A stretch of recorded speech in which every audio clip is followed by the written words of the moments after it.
What's up, guys? I was asked to help find a good cheap used SUV. The recommendation I made is this Honda Pilot.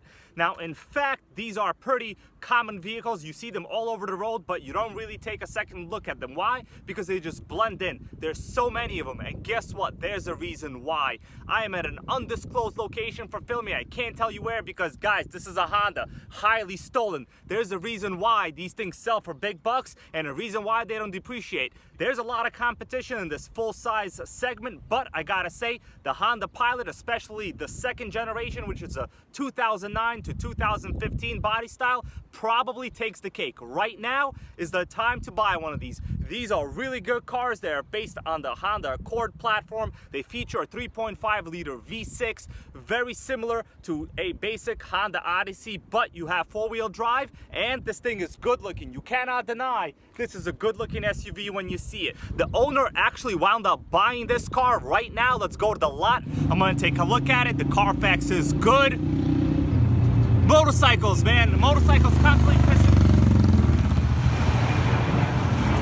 You try to do a video, motorcycles constantly pissing you off. This is Jersey. There's planes flying around. Look at that giant gantry crane right in the back. Oh my God, it's crazy. Here it is, guys. I'm giving you the first sight. This is the Honda Pilot I'm going to be checking out, parked next to one of my favorite cars, a Toyota Prius V. Fortunately, not going to be looking at this car right now. The person that's trying to buy this Honda only wants a giant full-size SUV. Here it is, the 09 Honda Pilot, 170K, but I gotta say, the condition on this thing, it's like spotless. It even has a tow package. Now, if you wonder how much this could actually tow, it is 4,300 pounds. This might be on the Honda Accord and Honda Odyssey type chassis, but it does have integrated frame rails, and it can actually do some light off-road duty, and it's not bad at towing. Look at these wheels. So whenever you're checking out a used car and you see brand new Toyo tires like this means somebody spent a whole bunch of money on it. It's got 3 keys, which means, you know what? The owner was probably really OCD and meticulous about it. Look at the front rotors. They are completely brand new. Oh my God. This is like a whole job in itself. This Honda Crosstour has been one of my favorite cars all around. I've always wanted one, but they're kind of rare. Not a very successful car in terms of sales. This is basically like a larger and taller Honda Accord. To me, honestly, it reminds me of the Audi Q7. I really like this car. This is only $8,000, and I bet there's a lot of room for negotiation. Let me show you guys the interior of this 2011 Honda Crosstour. I mean, I really like it. They're just so roomy, nice black leather. This is the top trim level, the EXL. Oh my God. This thing is roomy, way bigger than the regular Accord. And look at that, it's like a hatchback design, just like a Prius, my favorite. Here is another Gen 3 Prius. Once again, one of my favorites. In the future, hopefully I could replace my Gen 2, my 2007, with one just like this. Now, of course, they are all high mileage. Well, this one's actually not too bad. It's only 120,000 miles. For a car like this, that is nothing. These cars could easily do about 300,000 to 400,000. I know because I've done a lot of videos on these Priuses, and many people have even said that in their comments, where these cars could basically safely do 400K with the original battery pack. Here's another one right over there.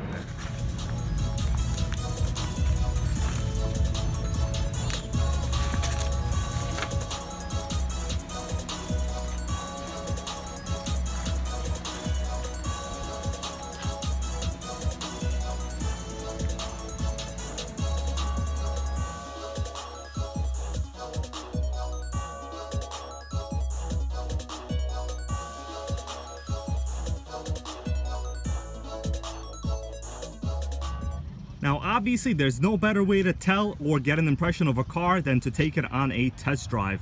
I took this car on a pretty good test drive. You want to pretty much get it on the highway, make sure that it shifts through all the gears. Sometimes cars will shift to 1, 2, 3, 4. Maybe they'll have a problem with 5 or overdrive. You gotta check the reverse. Make sure that the transmission does not clunk at all when you put it in between park, neutral, drive, or reverse. You wanna make sure that it's smooth. A lot of times, if you have issues with that, that means you have problems with your synchros and the transmission. The most important thing to look for in a used car is the condition. Look at the body. body, it is pretty much as straight as one could possibly be. The gaps between the fender and the hood are solid. I checked left and right. Everything is pretty symmetrical. Look at the lights. There's absolutely no fogginess over the lenses. I mean, that is pretty nice. Now, sometimes that's an indicator that whole front end was replaced, but the Carfax on this car is solid. It has no accidents. It has 2 owners. It is from Vermont. Now, yes, it is a high 170,000 mile car. If you want to get really nitty-gritty about the car's condition, you want to examine the wiper arm. Hondas tend to have a problem with paint flaking off of this. As you could tell, this one is in really good shape. I've had old Hondas and almost always the paint comes off. This is another really good indicator that this car was well cared for, and as you could tell by the paint, it is shiny, as are the rest of the elements on the car. One of the most important things you could do when examining a used car is check under the hood. Now, that doesn't mean just open up the hood and check it, which is what some people do. They open this up, they say, oh yeah, it looks clean, it looks okay. This one is no different. This is one of the cleanest engine bays I've ever seen. It must have been either pressure washed or detailed at the dealership. This is the transmission oil dipstick. It's as clean as one could possibly expect. You can barely tell that there's pretty much any on here, but it is normal. I could see the dipstick is nice and filled with oil. It is clean. Sometimes people say if you smell it, and if it smells funny, it's bad. I don't believe in any of that. It looks good to me. Another very important thing to examine in a car is the oil fill cap. You want to make sure there's no white residue on top of it or anywhere around. If you see any white residue on top, that is a good sign that the engine needs a head gasket repair, which means it is more than likely consuming engine coolant. Engine coolant will almost always look like a white residue on top of your oil cap right over here. This car is good. It doesn't have any of that. I'm going to put this back in and trust that this car is good. I'll show you guys a trick to really look out for when you're looking for a used car. This is a good way to tell whether the fenders are original or not.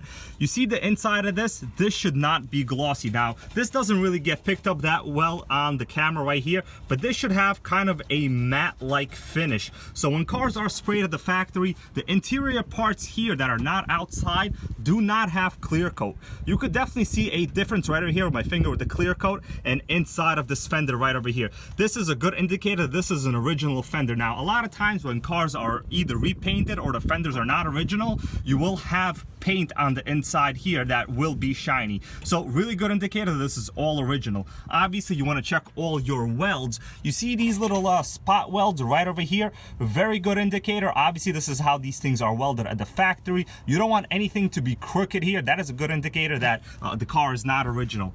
The radiator seems also to be in very good condition. I don't see any nicks or kind of dirt stuck in it.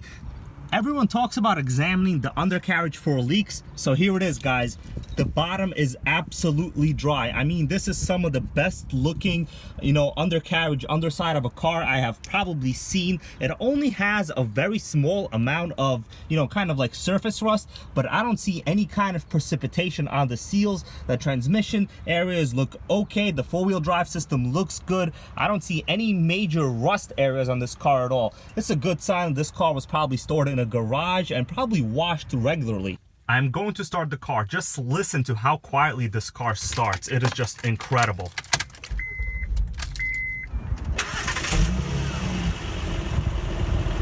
Man, the starter is very good. It's fast, literally just turns over so quick. The RPM doesn't bounce around at all. When I accelerate,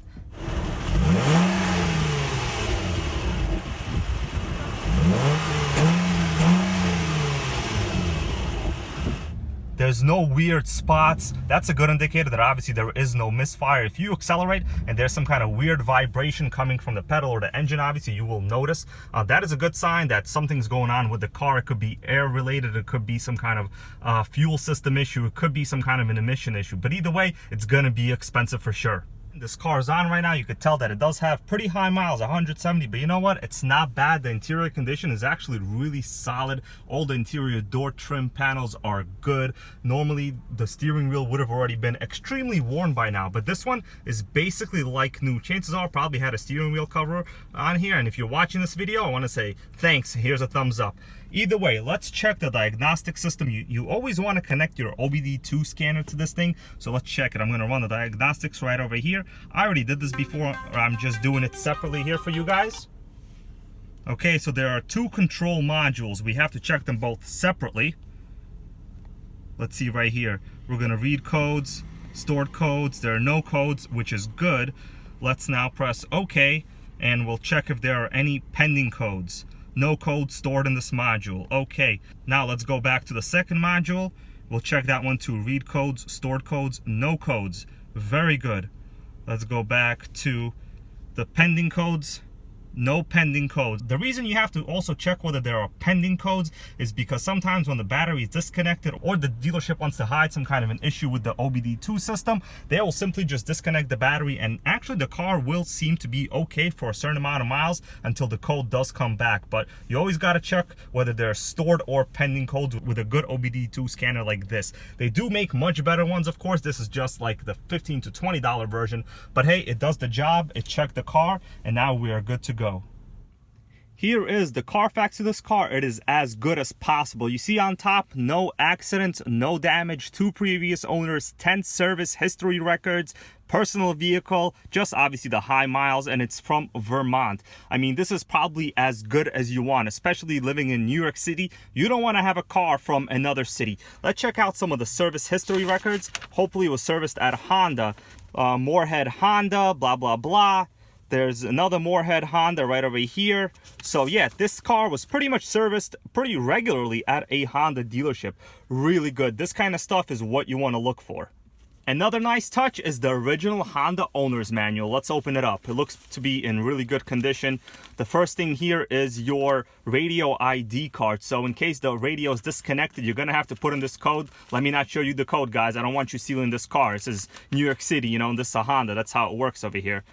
The Honda service history. If this was Doug DeMuro, he would definitely find something interesting about this. Now, I may not be Doug DeMuro, but hey, I will also do that. So yeah, we have some stuff here, 13 miles. This is probably the pre-delivery inspection. A lot of times, this is what the techs always do. They check all of these things in the car before they deliver them to customers. Now, oftentimes, they will probably not keep up writing in this book. I don't know if the customer is supposed to do that or not, but this is a nice touch. At least the car has some of this history that came along with it. What matters most is how much the car is. I'll tell you guys right now, this car was about $7,000. I personally think that is a bargain. Now, let me tell you right now, don't buy the first car you see. I went to look at a couple of these Honda Pilots, and believe it or not, this was the best looking one. The other ones, they all had check engine lights. The interior trim panels were missing. There were pretty much a whole bunch of issues with them, accidents, bad Carfax reports, and they were asking for basically the same amount of money. Chances are, if the car is broken, it's been repaired. If this car made it to 170K, guess what? It can make it to 200, it can make it to whatever it is, as long as it is in good condition when you first buy it. A lot of times people will be like, oh, but that's too many miles. I want a car under 100K, I want 80K. Guess what? A lot of these manufacturers make parts pretty much break after your warranty period. Now that could be 60 to 80,000, especially if you're driving a German car or a BMW of some sort. So don't think that just because you have high miles, that means the car is dead. That is definitely not the case with these Hondas. Even tune-ups, modern cars are made to go at least 100K without any kind of work to the spark plug or wires. There it is, guys. Thanks so much for watching. Please put in the comments below if you yourself have bought a high mileage vehicle and how it turned out. I personally love paying very little, and I don't mind the high miles. The car is usually well looked after and taken care of. Till next time. As I let you guys go, I want you to ask yourself a question. No, it's not what came first, the chicken or the egg, or why did the turkey cross the road. It is, why does every asshole Tesla driver block the sidewalk?